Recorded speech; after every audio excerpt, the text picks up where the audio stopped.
¿Qué tal? Muy buenas noches, bienvenidos a Minuto 1 en la pantalla de C5N, bienvenidos a la era Alberto, bienvenidos a un nuevo tiempo que se abre en esta Argentina democrática. Como ustedes, nosotros también hemos sobrevivido a 4 años de nefasto neoliberalismo en la Argentina, pero por suerte, sin olvidar y con memoria activa, eso ya es historia del pasado. Una nueva esperanza hoy ha comenzado en la Argentina, inmensa, que se extiende a lo largo y a lo ancho de la Argentina, expresada ayer en la multitud que se volcó en las calles de la ciudad de Buenos Aires y en muchas ciudades a lo largo y a lo ancho de la Argentina, expresando la expectativa de optimismo y favorable que el gobierno del presidente Alberto Fernández y de Cristina Fernández de Kirchner abren a una Argentina devastada en todos los órdenes por el neoliberalismo macrista, por una Argentina azotada socialmente producto del neoliberalismo macrismo, pero una Argentina que hoy, con la expectativa de tener un gobierno que va a pensar en los que menos tienen, con un gobierno que va a pensar en todos, no en una élite o en determinado grupo social o en una clase social o en el grupo rojo de la élite económica de la Argentina para la cual gobernó 4 años. La expectativa de millones de argentinos expresados ayer en la Plaza de Mayo, que hoy se transforma en una actitud de optimismo concreto, cierto, de un gobierno que va a buscar favorecer a los que menos tienen sin atacar a los que más han ganado en estos 4 años. Ética de la solidaridad, de eso se trata, de eso también tendrán que aprender muchos en la Argentina de hoy, a ser solidarios, a compartir mucho de lo que ganaron con los que menos tienen, porque hay un concepto fundamental expresado ayer por el presidente Alberto Fernández. Dio vuelta la famosa copa neoliberal de la que tanto nos han hablado desde los 90 en la Argentina, que se tenía que llenar para luego derramar. Ayer Alberto Fernández la dio vuelta y dijo, es desde abajo hacia arriba como se construye una nueva sociedad y una nueva economía en la Argentina. Y de eso te vamos a estar hablando siempre junto a vos, siempre junto a la realidad. No nos vamos a olvidar, como no nos olvidamos en estos 4 años a los cuales, como vos, hemos sobrevivido. Y aquí estamos, firmes, de pie, con las esperanzas renovadas en el nuevo gobierno que se inicia. Hoy tenemos un programón de lujo con las últimas informaciones. Acaba de hablar y dar sus primeras apreciaciones el ministro de Economía, Martín Guzmán. Ya está trabajando Fernando Alonso con toda la información. Preciso, contundente, un ministro que se ha mostrado sólido, claro. No viene de tomar un vaso de whisky en un programa periodístico de la Corporación Periodística. Viene de una notable formación económica. Viene no con la arrogancia ni la prepotencia de Alfonso Prat-Gay. Viene con la humildad de los que saben lo que hay que hacer, que tienen conocimiento, pero que lo primero que dijo es solidaridad, economía de solidaridad. Y eso es lo que vale para la Argentina que viene. Enseguidita te vamos a contar de qué se trata y los principales anuncios. esta noche aquí, exclusivo, con nosotros, el expresidente de Ecuador, Rafael Correa, para hablar del duro momento que vive América Latina, pero también de las esperanzas renovadas aquí en la República Argentina con el gobierno de Alberto Fernández y Cristina Fernández de Kirchner. Y además, dos ministros fuertes del gobierno de Alberto Fernández. Daniel Arroyo, principal actividad que dijo ayer el presidente Alberto Fernández, la prioridad, la lucha contra el hambre.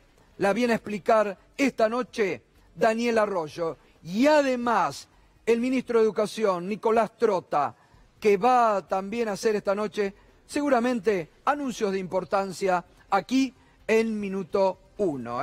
Le vamos a preguntar, ¿vuelve la paritaria nacional docente? Es un tema que a muchos les interesa, así que tenemos un programón. Nos acompañás con el hashtag Correa en Minuto 1, el expresidente de Ecuador. Y te lo contábamos, hace instantes habló el flamante ministro de Economía. Primera impresión, contundente, claro en las definiciones, sabe de lo que habla. Y además, ese es el valor de la información, como siempre te he dicho. Aquí te damos buena información, no hacemos operaciones. Hace 2 semanas te contamos en este programa que muchos de los medios que titulaban, que decían que las negociaciones con el fondo iban a ser duras, nosotros te anticipábamos, se van a sorprender. Y te anticipamos en este programa que ya habían comenzado las negociaciones con el Fondo Monetario Internacional. Lo acaba de confirmar el ministro Guzmán, que se reunió hace 2 semanas con la titular del fondo en forma reservada y que ya comenzaron las negociaciones en base a las premisas de primero crecer para después pagar y honrar las deudas. Las primeras definiciones sobre este tema del ministro Guzmán. También hay un reconocimiento por parte del FMI de la grave situación económica en la Argentina. De modo que pensamos que existe la posibilidad de que haya un diálogo bien constructivo, ya está ocurriendo que se haga. Pero hay que tomar decisiones. Esas decisiones las vamos a tomar nosotros. Nosotros somos un soberano que decide por nosotros mismos. Este es nuestro proyecto y el programa es nuestro. No es un programa diseñado por el FMI, es un programa diseñado por nosotros. De modo que vamos a buscar, ya lo estamos haciendo, adecuar el acuerdo a los objetivos de sostenibilidad macroeconómico que se establecen en este programa. Va a ser una característica general de mi gestión comunicar las decisiones por escrito y de forma institucional. Si yo dijese un número y dejo abierto todo el resto de los números, eso generaría incertidumbre. Y eso no sería responsable. ¿Sí? Y eso lo estarán viendo en los próximos días. De hecho, en los próximos días, en el periodo de sesiones extraordinarias en el Congreso, estaremos presentando un proyecto de ley de solidaridad y reactivación productiva, que justamente contiene medidas orientadas a lidiar con esta profunda crisis económica y social. Bien, las primeras definiciones. Fernando Alonso, buenas noches. ¿De qué habla el ministro Guzmán cuando da estas primeras definiciones y tu primera impresión? ¿Qué tal, Gustavo? Buenas noches. Pues sabés que dijo que las políticas y las medidas económicas las va a poner por escrito y las va a difundir así para que no haya ningún error de interpretación y para que queden perfectamente claros. Anunció que va a haber una comisión ad hoc para renegociar la deuda y que la va a presidir él, y que va a haber una comisión asesora integrada por los ex secretarios de Finanzas de la Nación. Y dijo que la renegociación va a ser con el sector privado y con el FMI también. Existe posibilidad de un diálogo constructivo con el FMI, me parece una definición de cómo está en este momento la etapa de negociación con el fondo, Gustavo. Bueno, que además, reiteremos esto, él ratificó que ya tuvo los contactos con la titular del Fondo Monetario Internacional antes de haber asumido, días Así atrás. es. Antes de viajar a Buenos Aires, recordemos que Martín Guzmán tenía residencia en Nueva York. Antes de viajar a Buenos Aires, se reunió con Kristalina Georgieva. Mañana el FMI promete dar alguna precisión o algún dato, algún contenido de esa reunión que hasta ahora se mantenía en secreto. Lo único que sabíamos es lo que vos habías comentado, Gustavo, que habían iniciado el diálogo. Mañana el FMI promete dar alguna precisión. Me parece que una de las definiciones más contundentes es que la reestructuración de la deuda va a estar atada a los superávit fiscal y comercial, que la reestructuración va a ser sustentable y que no van a permitir que se utilice la renegociación para ir de ajuste en ajuste, claro, llevando más pobreza a la Argentina. Bueno, ahí hay una declaración contundente del ministro Guzmán, que reitero, habla con seriedad, habla con humildad. Reitero este concepto, no salió de tomar whisky en un programa de columnista de un programa impuesto por la corporación periodística. Ni tampoco es un ministro que ha surgido del lobby periodístico, que le querían imponer a Alberto Fernández un ministro de la ortodoxia económica argentina. Se ve que es una persona muy preparada, que conoce y que sabe de lo que está hablando. Y ha dicho en forma contundente, ordenar la economía y frenar la recesión, lo primero que hay que hacer. Ordenar la economía y frenar la recesión. Habló de una economía desorganizada que dejó Duhovne. Nos acordamos de Duhovne, ¿no? Duhovne. Y además, no al ajuste fiscal en el 2020, porque sería ahondar la recesión. Así se habla también cuando se piensa en los que sufren. Vamos a justamente cuando admite que Macri deja una deuda virtualmente en default y sobre el déficit. Vamos a resolver el problema de default, de virtual default, que ha dejado la administración reciente, anterior.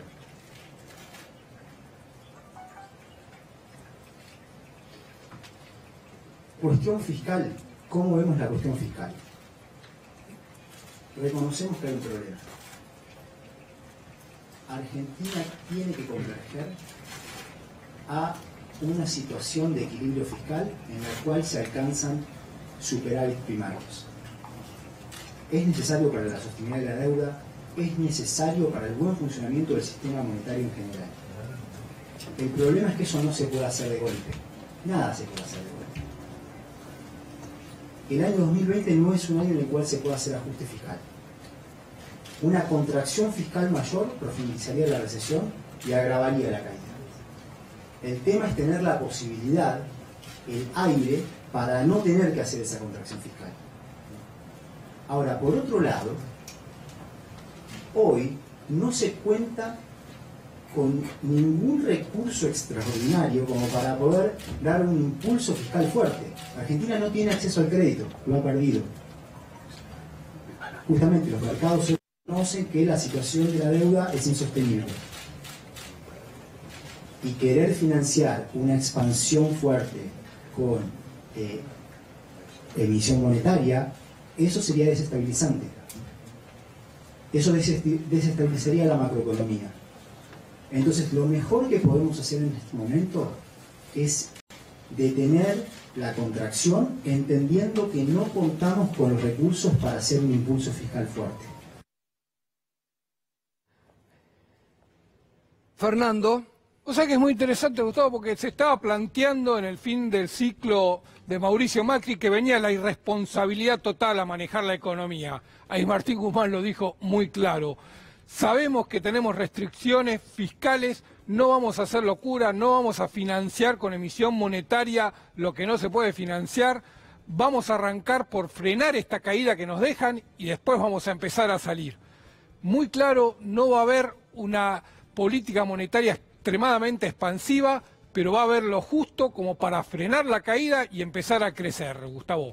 Muy bien, y vamos a ver también otra de las definiciones que hace instantes brindaba el flamante ministro de Economía, Martín Guzmán, que necesariamente tenés que conocer y que aquí te estamos explicando, porque a veces los términos de la economía son difíciles de entender. Por eso lo tenemos a Fernando que te lo explica en forma muy didáctica. Vamos a esta nueva parte de su exposición. Es un programa macroeconómico integral. un programa que entiende que Argentina hoy exhibe múltiples desequilibrios, todos ellos conectados. Tenemos un problema de desequilibrio externo. Argentina se endeudó mucho en moneda extranjera, pero no utilizó esos dólares para generar más capacidad productiva para poder hacer frente a los pagos de la deuda externa. ¿Sí? Hoy estamos en problemas. Es una cuestión que reconocen todos, todo el mundo la reconoce. Está muy reconocida aquí, la reconocen los acreedores, la reconocen los mercados. Tenemos un riesgo país que está por encima de los 2000 puntos básicos. La reconoce también el FMI. Y de esto hablaré un poco más adelante, en función de las conversaciones que he tenido recientemente con el FMI. Hay, por supuesto, una situación de desequilibrio fiscal. La carga de intereses hace que el déficit fiscal sea muy grande y no se han resuelto aquellos problemas que se anunciaron que se iban a resolver, simplemente que aumentó muchísimo la carga de intereses y hace que Argentina hoy, si quisiese enfrentar esa carga,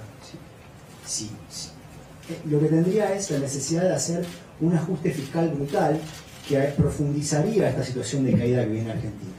¿Sí? Entonces, lo que tenemos es que ir ordenando cada uno de estos desequilibrios de una forma consistente. Por eso digo que este es un plan integral, un plan que tiene en el centro la cuestión de la consistencia macroeconómica. Y la consistencia macroeconómica es fundamental para cualquier proceso de desarrollo, es fundamental para atacar los problemas sociales de Argentina, para atacar la pobreza, para atacar la indigencia. Bueno, allí estaban las explicaciones, se ha tomado su tiempo, muy tranquilo, muy joven el ministro de Economía, pero con mucho conocimiento. ¿Y qué otras definiciones de la conferencia de prensa que estuviste viendo, Fernando, conviene tener en cuenta de las primeras definiciones de Martín Guzmán? Me parece que hay una frase que es contundente. Dice, no vamos a permitir dilatar el problema de la deuda e ir a una dinámica desestabilizante de más ajuste, más recesión, más carga de deuda. Está advirtiendo que la renegociación de la deuda va a ser sustentable, que no van a aceptar las propuestas que le acercan los bancos permanentemente, esta de seguir pedaleando, te refinanciamos a 6 meses y después volver a caer en esa crisis. Y otra más, Gustavo, la última.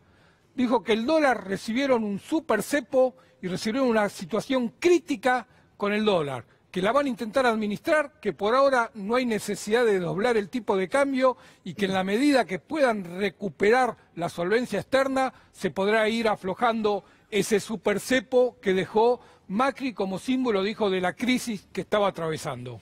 También hoy dio las primeras definiciones el jefe de gabinete Santiago Cafiero sobre proyectos que envían al Parlamento de emergencia económica, por ejemplo, y también habló de otras definiciones de la economía. Así lo decía.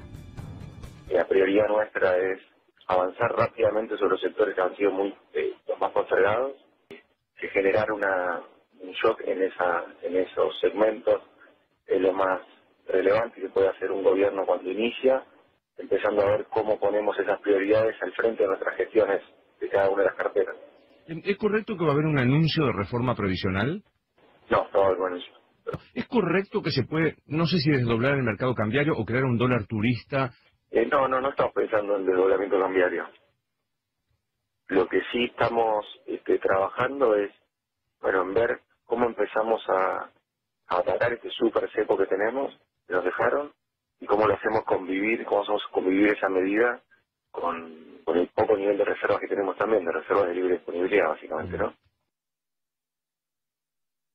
Bien, en los próximos días entonces estarán enviando al Parlamento, Fernando, una ley de emergencia económica, ¿no? Que eso también va a ayudar al gobierno de Alberto Fernández frente a la herencia que ha dejado y la economía desorganizada que ha dejado Macri, a empezar a ordenar las cuentas y a empezar a ordenar las prioridades de gestión, ¿no? Sí, y muy interesante, dijo, no va a haber reforma previsional. Hay muchos sectores que están presionándolo al gobierno para que vaya una reforma previsional que suba la edad jubilatoria y reduzca el haber previsional. El gobierno claramente dice, no va a haber esto. Incluso lo dijo Martín Guzmán, el gobierno de Macri, el único año que creció, modificó la ley previsional para no compartir ese crecimiento con jubilados. cambia la política totalmente, no va a haber ajustes sobre los jubilados, lo dejó bien en claro recién Santiago Cafiero. Pero además eso se caía de Maduro, la verdad, que parecía más una pregunta de cierto sector del lobby que hacen los periodistas, ¿no?, para presionar sobre lo que el mercado quiere, que sabemos que Alberto Fernández ha dicho que no a la reforma previsional y no a la reforma laboral que tanto quería el macrismo. Señores, colegas, hay que empezar a pensar en tono de un gobierno nuevo, no del macrismo o del neoliberalismo que tanto les ha comido la cabeza en estos años, ¿eh? Y a propósito, no me quiero olvidar, porque hoy, jornada agobiante, casi 40 grados en la ciudad de Buenos Aires, hubo un momento de 70.000 usuarios sin luz. Otra vez, aquí se nota el verso del macrismo. 3000% te aumentaron la luz. 3000%. ¿Y qué te decían? Que era para invertir. ¿Y qué pasa cuando llegan los primeros calores? Los apagones, el sufrimiento de la gente, que ha pagado más del 3000%, ¿para qué? Para que no haya buenos servicios. Ahí tenés otro de los versos del macrismo. 3000% de aumento. Hubo un apagón nacional el Día del Padre, del cual se fueron del poder y nunca nos explicaron qué había pasado. ¿Sabe por qué? Te lo contamos en su momento acá. Porque el macrismo no hizo 1 kilómetro de extendido de redes eléctricas. 0 en extensión de redes eléctricas en la Argentina. Eso sí, te aumentó 3000% la tarifa para que ganen los amigos del poder. Ahora, cuando había 40 grados, las empresas se dan el lujo de cortes y después te dicen problemas aquí, problemas allá. Vergüenza les debería dar con lo que han cobrado, señores, en estos años, que sigan castigando. Por suerte hoy, Axel Kicillof, flamante gobernador, dijo, primera medida, se deja sin efecto el anuncio de aumento del 25% en la luz. Muy bien, muy buena medida. Hagan las inversiones necesarias y después aumenten. Miren, los puntos rojos son los que siguen con problemas de corte de luz ahora. En estos momentos, 30.000 usuarios sin luz en el área metropolitana. Casi 40 grados de calor. 3000% te aumentó la tarifa eléctrica el macrismo. ¿Para qué? Para que la luz se siga cortando. Muy bien, así debutaba hoy el presidente Alberto Fernández en la Casa de Gobierno.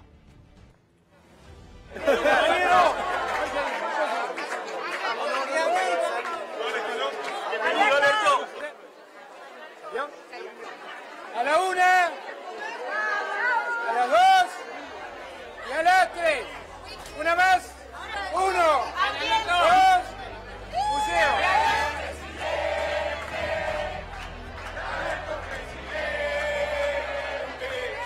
Solo lo que les pido es que me encantaría sacar una foto con todos, cosa que no es fácil, pero yo ustedes.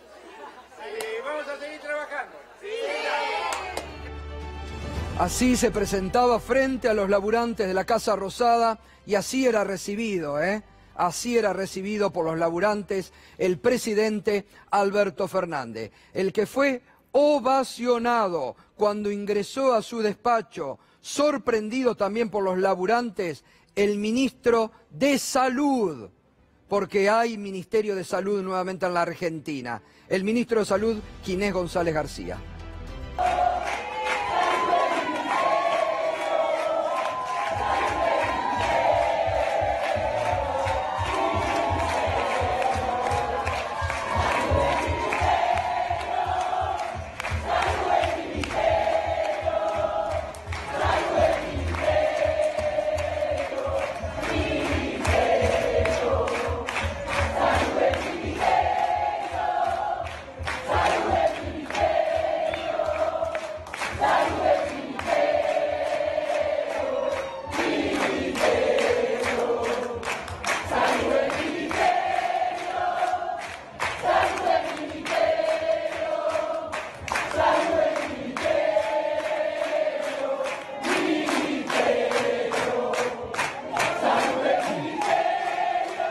Al grito de salud es ministerio, fue recibido el ministro Ginés González García, que vuelve a ocupar en momentos en que una epidemia de sarampión, producto de la mala praxis en salud del macrismo, otra vez en la Argentina. Nicolás Trota, también recibido por los laburantes de una forma muy cálida en el Ministerio de Educación.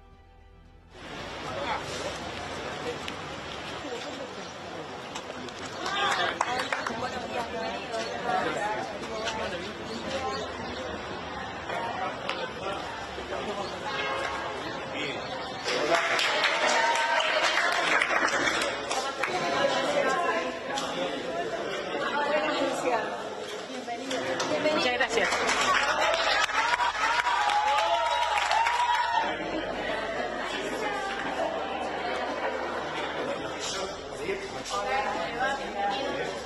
Hola, ¿cómo están?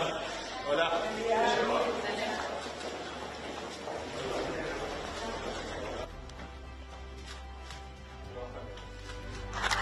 Cómo se notaba también el cambio de clima en los ministerios, en la recepción al presidente Alberto Fernández por parte de los laburantes, la cercanía con los trabajadores, cuando antes era distancia, no los tocaban. No vaya a ser cosa que se contagien de los laburantes.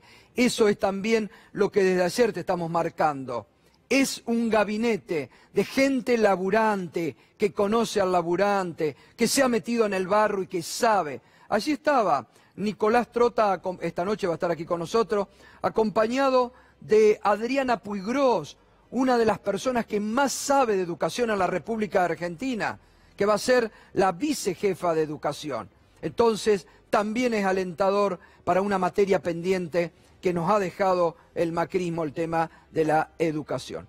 Tal vez uno de los momentos más fuertes, más contundentes del mensaje inaugural del presidente Alberto Fernández ayer fue el capítulo referido al nunca más la justicia corrupta en la Argentina. Nunca más a los sótanos de la democracia. Y en ese nunca más que dijo el nunca más, bueno, así lo expresaba el presidente Alberto Fernández. Hemos visto el deterioro judicial en los últimos años. Hemos visto persecuciones indebidas y detenciones arbitrarias, inducidas por quienes gobiernan y silenciadas por cierta complacencia mediática.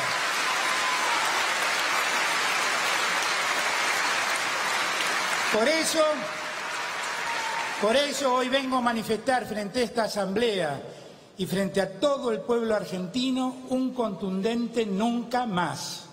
Nunca más.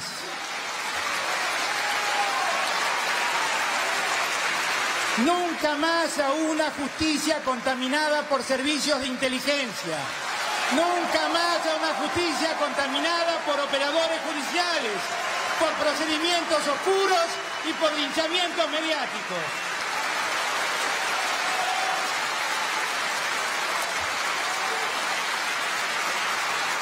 Gracias. Nunca más a una justicia que decide y persigue según los vientos políticos del poder de turno. Nunca más a una justicia que es utilizada para saldar discusiones políticas, ni una política que judicializa los disensos para eliminar al adversario de turno.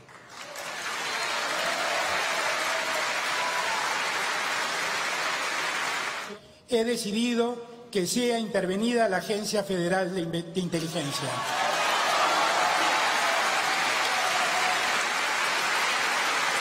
También he tomado otra decisión.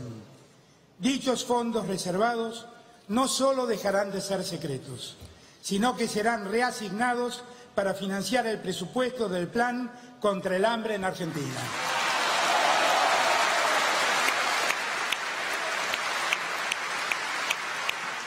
Lo digo y reitero con la firmeza de una convicción profunda. Nunca más al Estado secreto. Nunca más a la oscuridad que quiebra la confianza. Nunca más a los sótanos de la democracia. Nunca más es nunca más.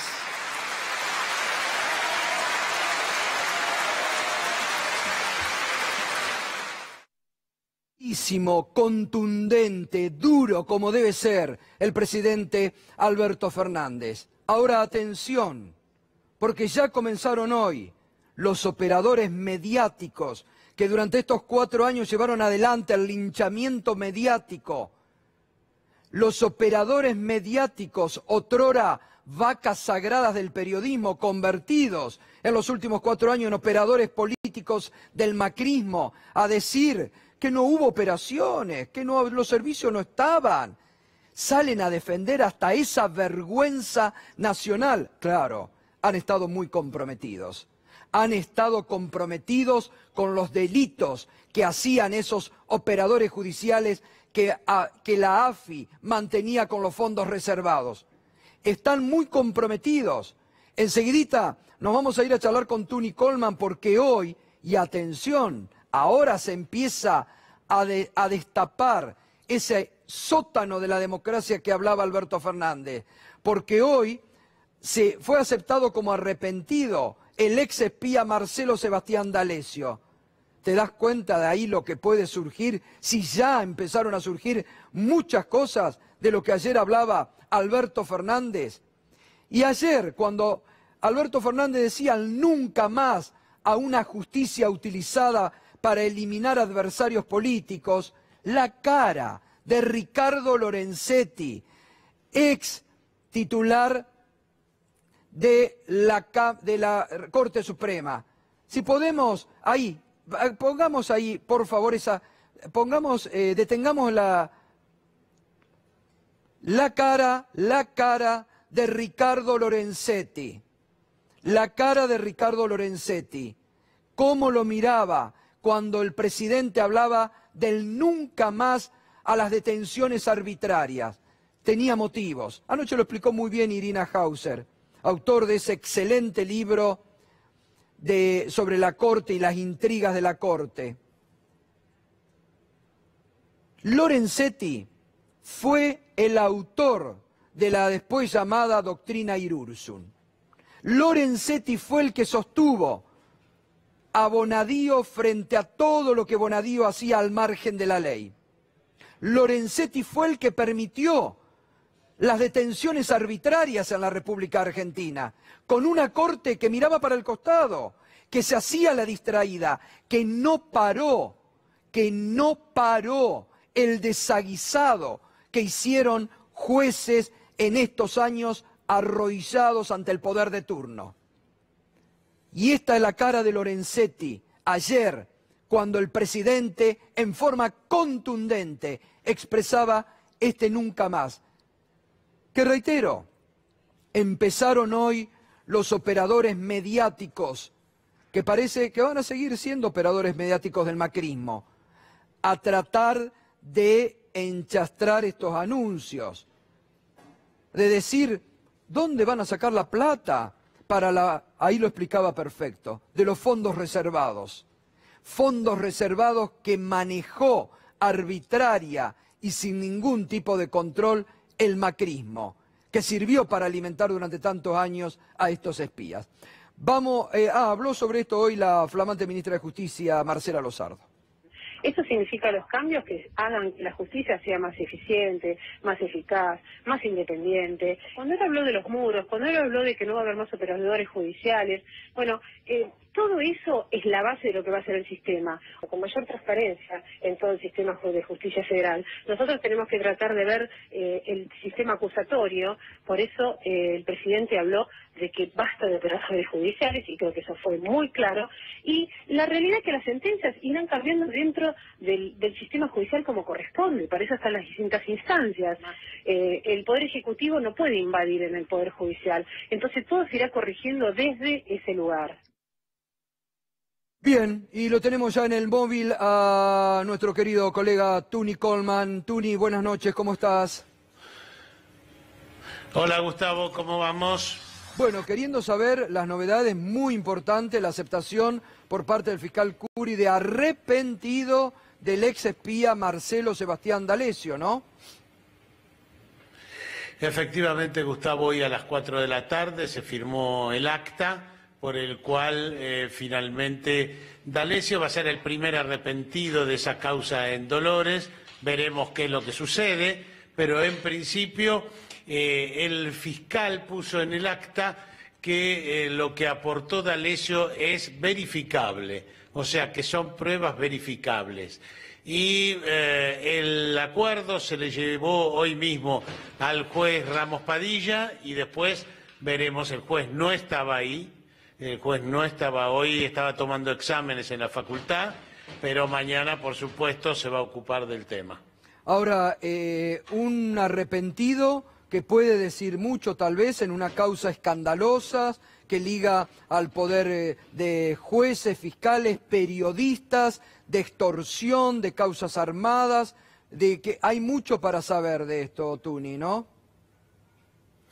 Bueno, lo que me dijo el abogado de D'Alessio, estuve charlando con él largamente, pero no quiere revelar el contenido de la declaración. Sí me dijo que admite un delito como mínimo y que esbozó la estructura en la cual desarrolló sus actividades.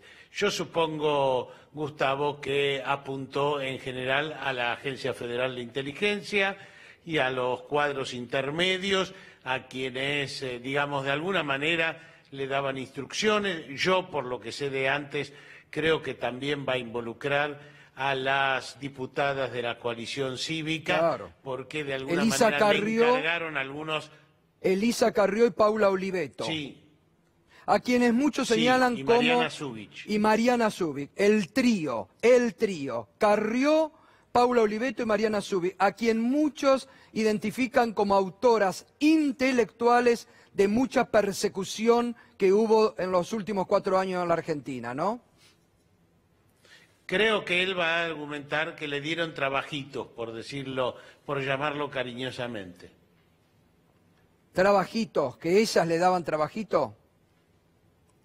Claro, que le encargaron investigaciones, que la verdad que no es un nombre muy adecuado para esto, ¿no? Diputadas nacionales, ensuciadas con lo más berreta de esto que de ayer decía el presidente Tuni, los sótanos de la democracia, ¿no? De lo que vos tanto has denunciado en estos años. Sí, tenemos que esperar la declaración y ver exactamente qué surge, pero digamos algo que me habían dicho es que ellas están en la mira también. Claro. Y te hago una pregunta a vos, Gustavo, ya que estamos. ¿Te parece que el fiscal Curi acepta a D'Alessio como arrepentido por el cambio de gobierno porque sabe que viene un nuevo procurador, obvio, porque las cosas ya se empiezan a mirar de otra manera? Obvio. ¿O será que lo convenció tanto la declaración de D'Alessio? No, primero que yo creo que la declaración de D'Alessio lo debe haber convencido, habrá dicho, si no lo acepto, hago el papelón de mi vida. Pero lo segundo, voy a lo que vos decís, el cambio de gobierno, el nuevo procurador, trata después, porque no nos olvidemos que este fiscal puso muchos palos en la rueda al juez Ramos Padilla. No quería investigar a este fiscal, lo quería salvar a Stornelli, ¿te acordás? Dictaminó varias veces que la causa debía irse a Comodoro Pi, pero varias veces, ¿eh? Sí, porque lo querían salvar a Stornelli. Insistió con ese tema. Ahora, me contaron a mí, Tuni, que parece que D'Alessio trató de salvarlo a Stornelli, ¿no? Bueno, esto era en la previa, era la idea que había rondando, pero yo no lo puedo confirmar. La verdad, no puedo confirmar el contenido de la declaración porque tratan de preservarla.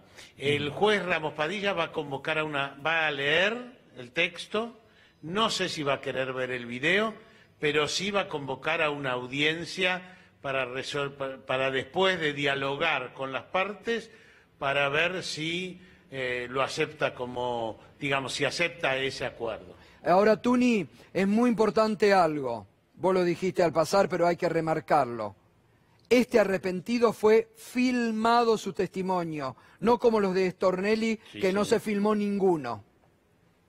Qué diferencia, ¿no? No, y además en Comodoro Pi te decía, vos nombrarla a Cristina claro. y te vas a tu casa esta noche. Cristina y Bóvedas. Y los aceptaban ahí al ratito. Exacto. En cambio, en Dolores, este es el primer arrepentido después de 10 meses. Claro. Después de 10 meses. Cuando el espía Rolo Barreiro y cuando el fiscal Bidone habían pedido ser arrepentidos, estuvieron en varias audiencias. O sea, el arrepentido rápido de Comodoro Pi acá no funcionó. No funcionó. Funciona ahora con el cambio de gobierno. Claro. No, bueno, y un juez como Alejo Alejo Ramos no Padilla. crees en las casualidades. No, del fiscal. El juez Alejo Ramos Padilla, impecable siempre, porque no mandó a detener a nadie pudiendo haberlo hecho. Bueno, efectivamente, veremos. Por supuesto que se viene, si lo aceptan, si esto se acepta.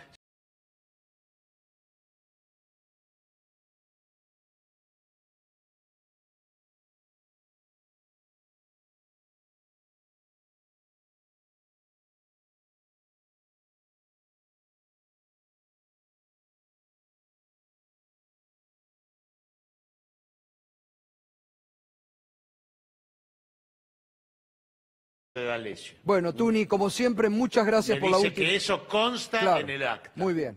Gracias, Tuni, como siempre, por la última información. Abrazo enorme, ¿eh? Un abrazo. Gracias. Bueno, muy bien, ¿eh?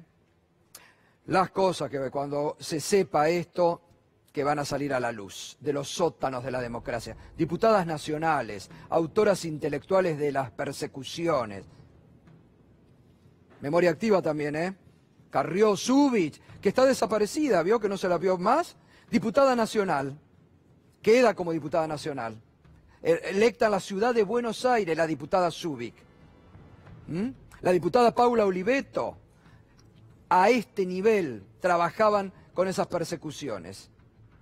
Bueno, y habrá que ver también si esas nos dieron cierta información cuando excavaban en esos papelones históricos que quedarán grabados buscando en la Patagonia, que nunca encontraron nada, o que la ministra Patricia Bullrich paseaba el papelón de su vida diciendo que había containers con dinero, solo para alimentar el relato mentiroso y persecutorio del macrismo. Axel Kicillof asumió hoy como gobernador de la provincia de Buenos Aires con un durísimo discurso donde dijo que encuentra la caja semivacía y que no le alcanza para pagar ni la mitad de los sueldos de la administración bonaerense. Lo escuchamos. Ante esta política económica nacional, la provincia de Buenos Aires se encontró con un gobierno que no protegió ni a sus sectores económicos, ni a sus sectores productivos, ni a buena parte de los y las bonaerenses. Esto lo digo desapasionadamente y lo hemos observado en el relevamiento de cada una de las áreas de gobierno. ¿Qué se podría haber hecho y qué no se hizo? Empecemos por la cuestión financiera. Simplemente se habló, y no quiero personalizar, en el gobierno saliente de que dejaban una caja de 25.000 millones de pesos. Tendremos que verlo cuando nos toque asumir la función. Pero el problema, como todo el mundo sabe, no es cuánto queda en la caja, sino las necesidades y las obligaciones que hay que atender con lo que queda en la caja. Y lo que podemos decir es que esa cifra no alcanza para atender las obligaciones de los próximos 30 días de gobierno en la provincia de Buenos Aires. Las obligaciones básicas, los sueldos, totalizan entre sueldos, obligaciones de deuda, aproximadamente 40.000 millones de pesos en los próximos 30, 35 días.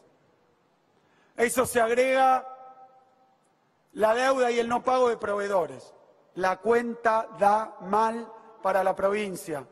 Los recursos, contando todo, los automáticos, la coparticipación y otros recursos que llegan a la provincia de Buenos Aires, en términos reales, cuando se los compara en 2015 y en 2019 tenemos que eran más altos en el año 2015. La provincia hoy recibe menos recursos, en todo concepto, en términos reales. Así asumía Axel Kicillof en la provincia de Buenos Aires, acompañado por el presidente Alberto Fernández y por la vicepresidenta Cristina Fernández de Kirchner. Esta tarde también Alberto Fernández estuvo en la provincia de Santa Fe, acompañando la asunción del flamante gobernador Omar Perotti. Lo habíamos prometido, el expresidente Rafael Correa nos acompaña esta noche. ¿Cómo le va, Rafael? Un gustazo, ¿eh? Gracias, Gustavo. Gracias por esta invitación. ¿Cómo me va? Feliz de estar en Argentina. Bastante cansado. Llegamos ayer de mañana. Tenemos jet lag, pero muy felices de estar aquí y muy esperanzados por lo que está sucediendo en Argentina. Eso sobre todo, ¿sí? Esperanzado, ¿no? Sí, no, esto es un vendaval de frescura, de esperanza para toda la patria grande. Yo siempre, las veces que hemos hablado con usted, presidente, y siempre usted fue uno de los que marcó junto a Lula, vislumbraba esta política de persecución que ayer Alberto Fernández denunciaba que ocurrió en estos 4 años, este neoliberalismo que se instaló en América Latina tan duro y que ahora está pasando y tiene sus consecuencias, ¿no? En su país, en Chile, en otros lugares, ¿no? Bueno, pues son dos cosas diferentes. Puede haber neoliberalismo sin persecución. Ese es un fenómeno nuevo. Es lo que ya es tan grave el asunto, acompañado de otras cosas, el irrespeto a la democracia, además el respeto a los derechos humanos, que se le llama el Plan Cóndor II, con todo respeto a las víctimas del Plan Cóndor I, que la gente moría, desaparecía, era torturada, pero ahora te asesinan la reputación, te quitan la libertad, y esto tiene dos patas, ¿no? Está el lawfare, la judicialización de la política, el linchamiento mediático, el discurso único de los medios, que ya te condenen sus titulares, y jueces temerosos, la cooptación de la justicia, que solo copian el titular. Realmente, yo no es que lo anuncié a tiempo, ¿no? De hecho, cuando empezaron a perseguir a Lula, me solidaricé con él, pero yo no tenía persecución alguna, pero desde ciertos cambios que hubo en Ecuador, todo inconstitucional, con el cual cooptaron la justicia, la autoridad de control, ya tenían a la prensa. Bueno, cada día me levanto a ver qué nuevos juicios me han puesto. Pero es un fenómeno nuevo en América Latina. Puede haber neoliberalismo brutal, que es un atentado a derechos humanos, pero derechos económicos, el derecho a buen vivir. Pero esta destrucción de la reputación, esta persecución judicial, la cárcel para opositores políticos, es un fenómeno relativamente nuevo. La eliminación del adversario vía judicial. Porque no nos pueden vencer en las urnas, que es la forma democrática. La confrontación de ideas en una democracia, discutir. Hay todo el derecho a pensar distinto, ¿no? Ahora te callas, discurso único, o discutes dentro de los márgenes que yo impongo. Ahora, no es que los argentinos que por ahí nos dicen, ¿no?, que somos un poco soberbiones, pero digo, ¿cómo, a diferencia de lo que ha pasado en otros países, la Argentina, esto que usted está marcando, encontró con el voto castigar el neoliberalismo? Se reivindicaron, porque recuerden que aquí empezó la restauración conservadora con la pérdida del 2015 y aquí empezó el final de esa restauración con la victoria esplendorosa de Alberto y Cristina en una sola vuelta. Sin embargo, déjeme acotar, el 2015 en realidad no se perdió contra Macri, con todo respeto, ¿no?, al presidente Macri, se perdió contra el Clarín. Y mientras América Latina no resuelva la cuestión mediática, una prensa que descaradamente colude para oponerse a ciertos movimientos, a todo lo que sea un peligro, de acuerdo a ellos, para el sistema, un sistema oprobioso que nos ha mantenido 2 siglos en su desarrollo, ¿ya? Entonces, mientras se una para desinformar, manipular, no tendremos verdadera democracia. No es posible tener democracia sin adecuada información. Hay que enfrentar sin miedo la cuestión mediática de América Latina.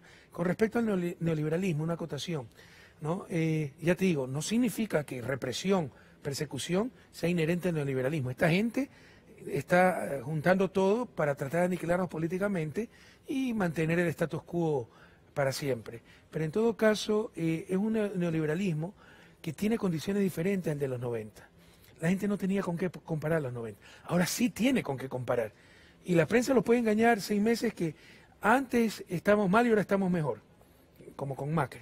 Un año y medio, pero ya la gente dice, bueno, me están diciendo que ahora estábamos bien y antes estábamos mal, pero antes mi familia vivía bien, me alcanzaba hasta el fin de mes el sueldo, ahora es que no me alcanza. Entonces no se puede engañar a todos todo el tiempo. Esa es la buena noticia y probablemente una de las justificaciones, explicaciones de la victoria aquí en Argentina. La gente ya tiene con qué comparar. Y no eso, es el neoliberalismo en los 90. Y eso es lo que también pasó en su patria, lo que está pasando en Chile, de la gente que sale a rebelarse.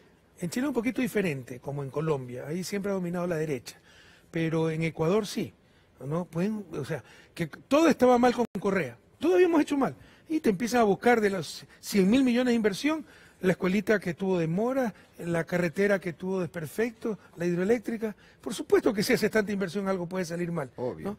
Pero, y que no, que entonces todo estaba mal antes y ahora es que estamos bien. Pero te insisto, o sea, no se puede engañar a todos todo el tiempo. Después de 2 años y medio, ahí sí hay un problema, un error de origen. La concepción que nuestros pueblos, también Argentina, pero Ecuador, Bolivia, tiene de la democracia. Creen que democracia es delegar a alguien el poder para que haga algo bueno. No, democracia es elegir un proyecto que nos presentaron en campaña electoral. Entonces, cuando este tipo tiró a la basura el proyecto ganador, mi sucesor, Lenín Moreno, la gente lo esperó, diciendo, bueno, ha traicionado, ha repartido el país entre los enemigos de Correa, pero algo bueno va a hacer. Está destruyendo para hacer algo nuevo y mejor. Nunca hizo nada. Bueno, acá decían lo mismo, ¿eh? ¿Solo acá, destruyó? Macrimo se pasó durante 4 años hablando de la peor herencia, destruyó, no construyó nada. La nefasta herencia, la pesada herencia. Exacto. El mismo discurso. Hasta que la gente dice, ya no, pues ya claro. No nos van a engañar todo el tiempo. En Chile es un poco diferente, ¿eh? En Chile convencieron, es lo que digo, ¿no? La fábula del rey desnudo, claro. Que le vendieron la tela, unos estafadores diciéndole, esta es la mejor tela del mundo, pero es invisible para aquellos que son hijos de ladrones. Y el rey no veía nada, pero para no quedar mal dijo, qué bonita tela, le estaban estafando. Y así todo el mundo, la corte, qué bonito vestido, el rey, y empieza a desfilar y el público, qué bonita vestimenta, porque a todos le habían dicho que el que no podía ver eso era hijo de ladrón. Hasta que vino un hijo de ladrón y dijo, yo no tengo nada que perder, oiga rey, está en pelotas. Y todo el mundo empezó a decir, sí, es verdad, el rey está en pelota. Eso pasó en Chile. Totalmente. Los convencieron que eran el país modelo, el oasis, el éxito, y la gente decía, sí, pero no me alcanza para fin de mes, mi hijo no puede estudiar en universidad, todo es pagado, el que no tiene plata para la medicina se muere. Pero bueno, soy yo el loco, hasta que los estudiantes dijeron, no, el rey está en pelota, esto no funciona, y se prendió la chispa, ¿no? Pedro. Presidente Correa, buenas noches, siempre es un gusto conversar con usted. Y usted mencionó la restauración conservadora, y yo recuerdo una entrevista que le hice en Guayaquil en el año 2014, cuando usted comenzó a elaborar el concepto de restauración conservadora, que debo reconocer que en su momento no me pareció incluso un poco exagerado. Pero usted planteaba, nació en la Argentina, o se comenzó en la Argentina en el 2015, pero como que ahora estuviera, no sé si está muerta, usted dijo que se acaba la restauración conservadora. Sin embargo, estamos viendo que el mapa regional de América del Sur especialmente, hay muchos gobiernos de derecha que reivindican las políticas neoliberales e incluso hubo un golpe de Estado en Bolivia que estaría en línea con esto de la restauración conservadora. ¿Dónde estamos? ¿Hay restauración conservadora? ¿Se acaba la restauración conservadora? ¿Qué dice usted? Claramente hubo restauración conservadora a partir del 2014, cuando nos dimos cuenta de esta reconformación de fuerzas de derecha, articuladas con discurso único, con recursos financieros ilimitados, con prensa nacional, prensa internacional, claramente una estrategia regional, y fue en el 2014 que hablamos, hay una restauración conservadora, era evidente. Luego vinieron las derrotas electorales, por ejemplo, en Argentina. Te digo que empezó su final porque es primera derrota electoral que tiene esa restauración conservadora, junto con Bolivia, pero ahí sí negaron la victoria y rompieron la democracia, era un golpe con tal de continuar o cambiar ese progreso, ese sistema que con tanto éxito aplicó Evo Morales tantos años en Bolivia. Entonces sí estoy tal vez pecando un poco de optimista, pero esa derrota electoral contundente en Argentina, país donde se inició con una victoria electoral esta restauración conservadora, sí puede significar el principio del final. Pero tú tienes razón, estamos en un momento de luces y sombras, no todo es ganancia, tampoco todo es pérdida. Nos acostumbramos a ganar todo, 2002, 2014. De 10 países sudamericanos latinos, 8 tenían gobierno de izquierda en un momento dado. Entonces, si comparamos con esa época de oro del progresismo, hemos retrocedido. Si comparamos con los 90, donde las segundas vueltas electorales en mi país, el balotaje, era derecha contra más derecha, las 3 elecciones de los 90, la segunda vuelta fue derecha versus derecha. Bueno, estamos mucho mejor, ahora estamos disputando América Latina. Entonces son momentos de luces y sombras, pero ya no son los 90, tampoco es esa época de oro del 2002 al 2014. Fernando Alonso lo saluda. Hace poco el secretario de Estado de Estados Unidos dijo que iban a apoyar a todos los gobiernos de la región que estaban combatiendo, que estaban siendo combatidos por movilizaciones populares. nos enteramos que los golpistas de Bolivia estudiaron en las escuelas militares de Estados Unidos. El ejército de Chile, sabemos la relación que tiene. ¿Ve a Estados Unidos detrás de esta revolución conservadora y lo ve como un negocio o ve una cuestión geopolítica detrás de esta presencia? Es claro, una estrategia regional. Supongo que por motivos geopolíticos, pero me parece tremendamente torpe, porque deberían recordar lo que dijo John F. Kennedy. Si nos oponemos a las revoluciones pacíficas, estamos permitiendo las revoluciones violentas. América Latina tiene que cambiar. Llevamos 2 siglos de un sistema que ha fracasado, que nos ha mantenido en su desarrollo, que nos ha convertido en el país más desigual del planeta, que ha condenado a importantes grupos poblacionales a la pobreza, y queremos seguir con más de lo mismo, con más de lo peor, cuando se estaban cambiando las cosas. Entonces es torpe, porque si apoyaran a los gobiernos de cambio, que probablemente en sus discursos se muestran críticos a Estados Unidos, y no nos falta razón, en principio no me incluyo en ese grupo, yo estoy en Estados Unidos, quiero mucho al pueblo norteamericano, pero no nos falta razón, pues miren todas las intervenciones, todas las invasiones, etcétera. Pero si apoyaran a esos gobiernos, probablemente tendrían el apoyo también de nuestros pueblos y el apoyo de esos mismos gobiernos, pero tratan de destruirlo, eliminarlo. Entonces es una política torpe, porque ese mismo balance geopolítico, con cosas razonables, lo podrían conseguir con gobiernos buenos, sanos, que lo que quieren es mejorar el nivel de vida de su gente. Una segunda reflexión. Yo hace un momento hablé de la cuestión mediática, que si queremos tener verdadera democracia en América Latina, necesitamos resolver la cuestión mediática. Nos han robado la democracia, no es que son guardianes de la democracia, son guardianes del status quo, y con la manipulación nos han robado la democracia. No puede haber democracia sin adecuada información. Pero otra cuestión que debe resolver América Latina es la cuestión militar. Ya no pueden los militares seguir considerándose los árbitros de la democracia, como ha pasado en Bolivia. ¿Cómo se resuelve eso? Por supuesto, tienen la fuerza. Si lo dejamos solo en manos de un país, no habrá solución.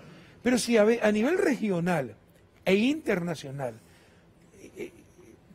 radicalmente se rechazan estas posturas, hay una intolerancia total, tolerancia cero a esta clase de comportamientos de las fuerzas militares, cuando esta gente vea que se expone a juicios internacionales, a sanciones de cárcel contra ellos, van a cesar pues estos golpes de Estado, estas desestabilizaciones. Entonces tenemos que resolver también la cuestión militar.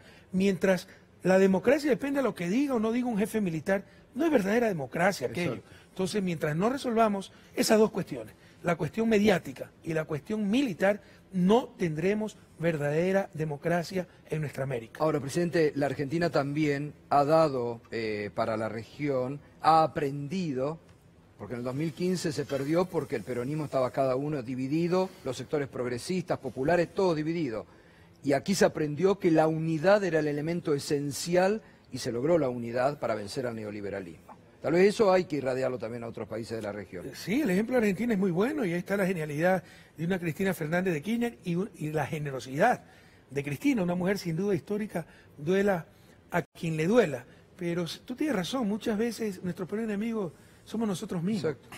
Y esa izquierda que se cree purista, yo digo izquierda infantil, sí, que no sabe lo que es gobernar. Gobernar es tomar opciones, no puedes gobernar contentando a todo el mundo. Y tienes que plantearte una pregunta muy sencilla. ¿Hay un proyecto político viable más cercano a mis aspiraciones? No lo hay. Entonces, el rato en que me opongo a ese gobierno cercano a mis aspiraciones, aunque no satisface todo, estoy ayudando a la derecha, a los que en verdad van a hacer lo contrario. Pero en eso tiene que madurar cierta izquierda que hizo mucho daño a los gobiernos progresistas, esa izquierda purista, pero que más que purista es una izquierda infantil que no entiende lo que es gobernar, tomar decisiones, la política real, tomar opciones. Sí. ¿Y Alberto cómo lo ve? Muy bien, muy bien, muy bien. Yo lo entrevisté en México, sí, tuvo una diferencia enorme. Lo pasamos, excelente. Fue muy excelente entrevista. Sí. Un tipo muy claro en su pensamiento, me impresionó, ¿no? Porque no me había percatado que manejaba tan bien los temas. Nos hace muy bien la competencia. Sintetizaba de muy buena manera todo y muy comprometido también. Yo le estoy muy agradecido por su solidaridad, por su denuncia, por ejemplo, de lawfare. Pero yo veo a Alberto muy bien es una persona sana, tiene experiencia política. Tal vez por ahí diría que peca un poco de ingenuidad. Creer que se puede cambiar las cosas siempre consensuando y teniendo el apoyo de las élites. No, van a decirle sí, sí, hasta que puedan meterle la puñalada por la espalda, así que tiene que ser muy cuidadoso en eso. Bueno, anoche Cristina hizo alguna advertencia cuando en la plaza le dijo no se preocupe por la tapa de algún diario, vea la inmensa multitud para... Que es otra clave del éxito de nuestros gobiernos, no hablarle a los medios de comunicación, que se creen propietarios de la opinión pública. No, ellos son propietarios de la opinión publicada. Exacto. Hay que hablarle a la gente, a los dueños de nuestra democracia, a nuestros jefes, que no son los dueños de los medios de comunicación. Clarísimo. Gracias, presidente, un gustazo siempre gracias tenerlo, a ustedes, gracias Argentina, gracias. Como siempre nos han recibido con un cariño enorme. Se lo estima y se lo respeta mucho. Muchas gracias, y sobre todo gracias al pueblo argentino por ese alegrón que nos dieron con la victoria esplendorosa de Alberto y Cristina. Gracias, Fuerza, ¿no? Muy bien. Pausa, ya volvemos que tenemos mucho más en la próxima hora con dos ministros, el ministro de Desarrollo flamante, Daniel Arroyo, y el ministro de Educación, Nicolás Trota.